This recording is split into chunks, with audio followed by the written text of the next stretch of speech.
2 minggu mau masak, saya udahnya susah, udahnya mah dilempar aja sama saya gasnya.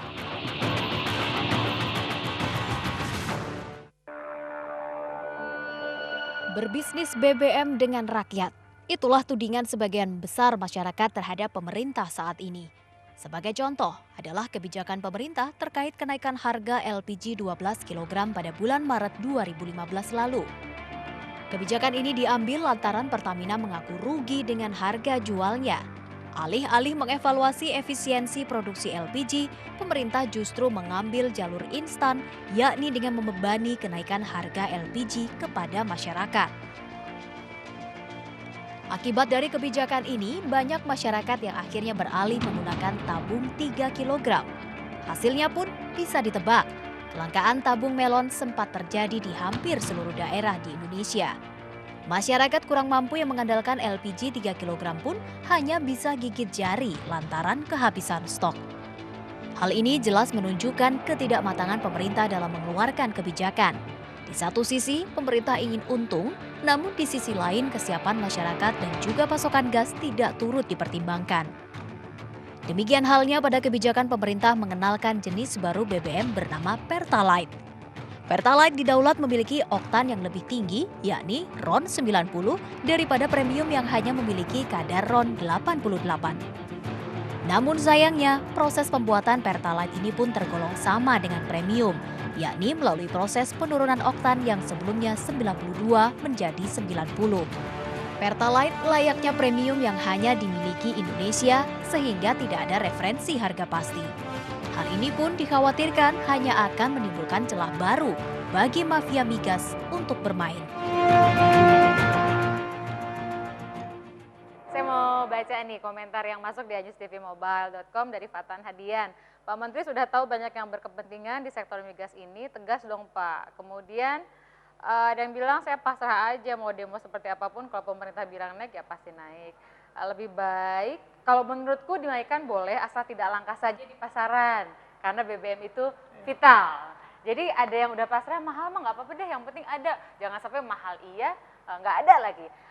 Pak Kardaya menyoroti soal harga lagi-lagi kan, kalau menurut pemerintah sekali lagi ini adalah yang terbaik. Tapi menurut Bapak bahkan Pertamax pun nggak bisa dilepas begitu aja ke Pertamina. Iya, karena konstitusi mengatakan bahwa BBM itu diatur oleh pemerintah. Pemerintah tidak bisa melepas. Tidak dikatakan BBM yang bersubsidi yang diatur, tapi BBM. Karena katakanlah begini, pemerintah hanya ngatur BBM yang bersubsidi saja, misalkan premium. Tapi Pertamax tidak. Apa dampaknya? Kalau Pertamina menaikkan harga Pertamax, maka lari akan ke premium. Sehingga ya yang masalah pemakaian ataupun volume di premium menjadi bobol kan. Nah, itu sehingga ini LPG juga sama, LPG 12 kilo tidak disubsidi, 3 kilo subsidi. Ini barangnya sama, harganya beda. Itu yang di dalam sekolahan sih nggak pernah ada itu. Barang sama harganya beda. Kalau ini dinaikkan, lari ke 3 kilo, jebol. Jadi dalam hal ini beda energi yang kita bicarakan. Kalau bangsa pabrik cat atau harga cat, harga apa sih? Tapi kalau harga energi itu harus mempertimbangkan masyarakat, dan pemerintah di negara kita ini, konstitusi mengatakan pemerintah tidak boleh lepas. Tapi daya mau beli tidak masyarakat mau. menengah itu kan ada kan Pak kalau di Indonesia Pak? Oh iya, jadi ada yang menengah, ada yang bawah. Nah masalahnya yang bawah ini bagaimana? Bagaimana yang bawah ini? Harus diselesaikan. Pak Sudirman Said sepakat nggak kalau yang Pertamax juga harus kemudian urusan pemerintah, dan memang misalnya Bapak soal penundaan itu wilayah Pertamina, tapi kan buat publik rasanya itu urusan pemerintah, mau Pertamina ya Pertamina, BUMN ya BUMN ya negara ya pemerintah gitu Pak. Makanya kan keseluruhan aturannya kan memang dari pemerintah, gitu. Termasuk yang membagi mana BBM subsidi mana enggak, itu kan aturan pemerintah. Itu yang penafsiran kita mengenai bagaimana pemerintah harus mengatur. Jadi sama sekali tidak dilepaskan sepenuhnya pada mekanisme pasar. Misalnya saja nih, yang membolehkan dia 15 hari sekali itu kan juga aturan menteri, aturan pemerintah. Gitu. Tapi pada saat mengumumkan harus bilang dulu sama pemerintah. Kayak misalnya gini ditunda, bilang nggak sama Bapak Pertaminanya bahwa ini nggak jadi? Mereka ditunda. komunikasi terus antara Pertamina dengan Ditjen Migas. Jadi sesuatu yang sebetulnya sih pengaturnya cukup baik lah menurut saya. cukup baik. Walaupun buat DPR ini nggak baik cara-cara seperti ini, karena harusnya kalau mau nggak dinaikkan, jangan bilang dulu. Bang Faisal punya catatan nggak soal bagaimana cara mengumumkan, kemudian bagaimana cara buat publik itu ada pemahaman bahwa ini harus dilakukan, walaupun nggak enak. Jadi nggak betul kok yang namanya pemerintah itu menyerahkan sepenuhnya kepada mekanisme pasar. Ada aturan Pak Menteri, dikatakan oke, kan BBM ada 3 nih sekarang klasifikasinya. BBM tertentu itu solar dan minyak tanah, itu disubsidi. Kemudian ada BBM penugasan khusus 7.300 sekarang dikasih ongkos angkutnya diperhitungkan oleh pemerintah gitu, pemerintah yang nanggung.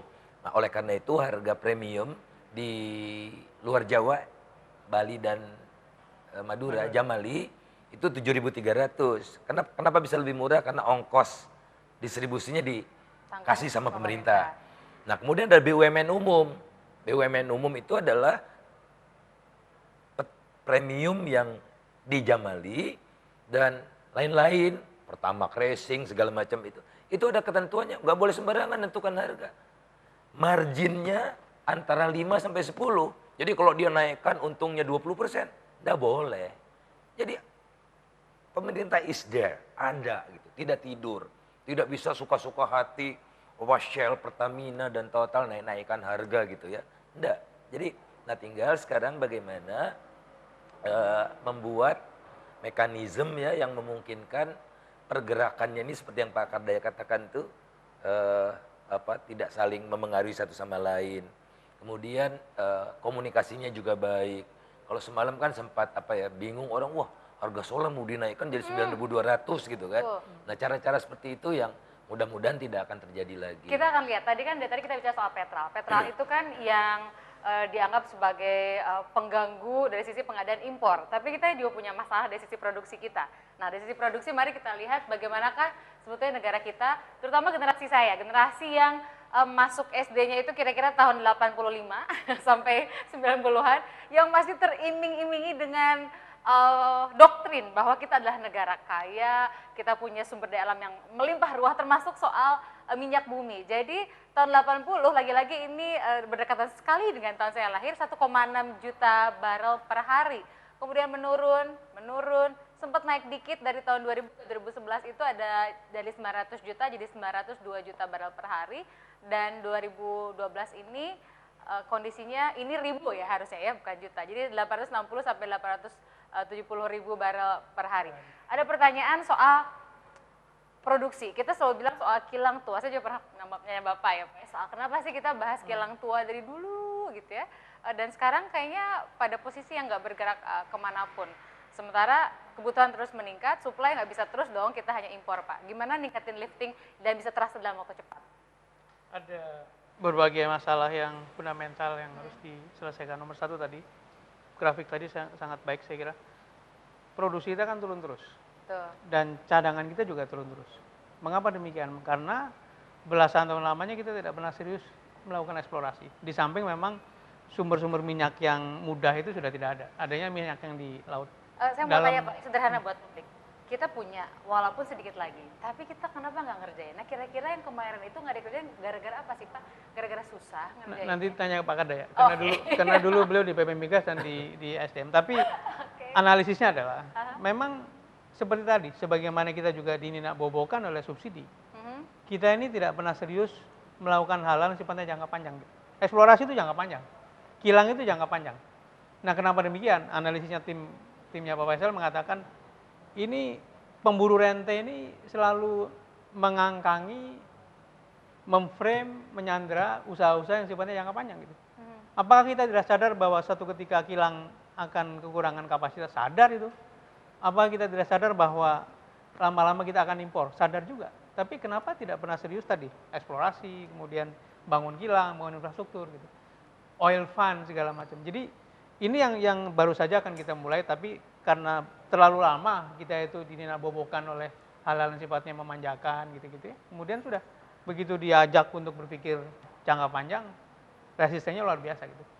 Ditambah tadi para penikmat rente itu nggak ikhlas kalau kita kemudian membangun kemandirian kita gitu. Kita kan alumni anggota OPEC ya Pak. Dulu kan kita bangga sebagai anggota OPEC. Lalu kita menjadi net importer untuk minyak bumi ini. Nah kalau dari sisi kilang, kalau sekarang dilakukan, baru kerasa tuh berapa tahun Pak? Sederhana sekali buat publik, misalnya pemerintah bilang, oke petrol bubar, kita mulai genjot lagi produksi. Kalau dilakukan sekarang, kerasanya berapa tahun? Jadi dalam 3-4 tahun, mudah-mudahan program modernisasi dan peningkatan kompleksitas kilang Pertamina itu 4 kilang bisa selesai, 3-4 tahun gitu. Kemudian kita menunggu waktu lagi untuk membangun kilang-kilang baru. Kita punya target pada tahun 2025, itu artinya 10 tahun ke depan, itu seluruh kebutuhan BBM itu bisa disuplai dari dalam negeri. Artinya apa? Di samping memang ada porsi yang diberikan lebih luas kepada energi baru terbarukan, biofuel segala macam, ini juga kapasitas produksi dan pengolahannya akan naik. Gitu. Targetnya 2025. 25. Itu kalau kebijakannya terus berjalan, kalau tahun 2019 Kalau tidak terputus. Presiden Jokowi nggak kepilih lagi, itu bisa keputus lagi. Kita lanjutkan sesaat lagi, tetap di Talk to iNews. Itu kalau kepilih lagi Pak.